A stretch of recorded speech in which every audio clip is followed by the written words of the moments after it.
Hi guys, so I'll show you. We'll make a homemade Vietnamese spring roll. So we have spring roll wrapper, shrimps, boiled shrimp, crab stick, lettuce, vermicelli noodles, and homemade peanut sauce. Ayan. So meron tayong water. So yung iba guys, nilalagyan nila ng basil at saka mint, pero I don't like it. Okay. So meron tayong water. Kailangan natin yung wrapper dyan. Kailangan natin ibabad yung ito dito para maging malambot. So, here we go. We just have to soak it in water. Ayan. Para maging, siya. Ayan. Soak, soak, soak. Para maging malambot. What's malambot? I think pwede na to. Ayan.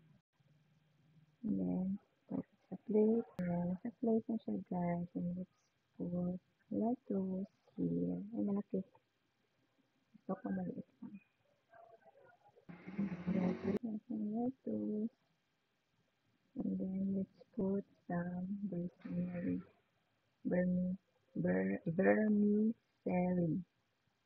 noodles. And shrimp. Just use my hand and wash my hands, and I will be the one to eat naman this one. Ako naman yung kakain ito. And then crab stick. Crab stick.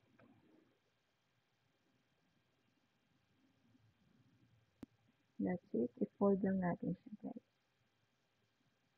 Ang hirap pala pag one hand. I should use my other hand. And then, kabilang side. And then other side as well. I'm sorry. It's so hard. It's so hard. One hand lang. Yan. The wrapper is so sticky. There we go, guys. We have the spring roll. Vietnamese spring roll. Yan. So, lagyan natin ng sauce. Lagyan natin ng aso. Spread. Peanut sauce ito, guys. Yan.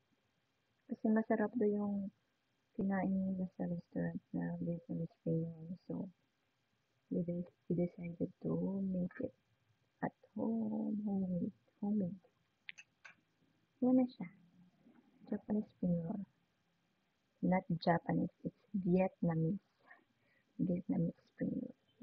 So, yung mga Vietnamese, may sila sa mga may peanut butter, no? Tikman natin. Baka kailangan kamayin. It's so sticky. See that? Yeah. See? Mm. It's good. Thank you guys for watching. Bye.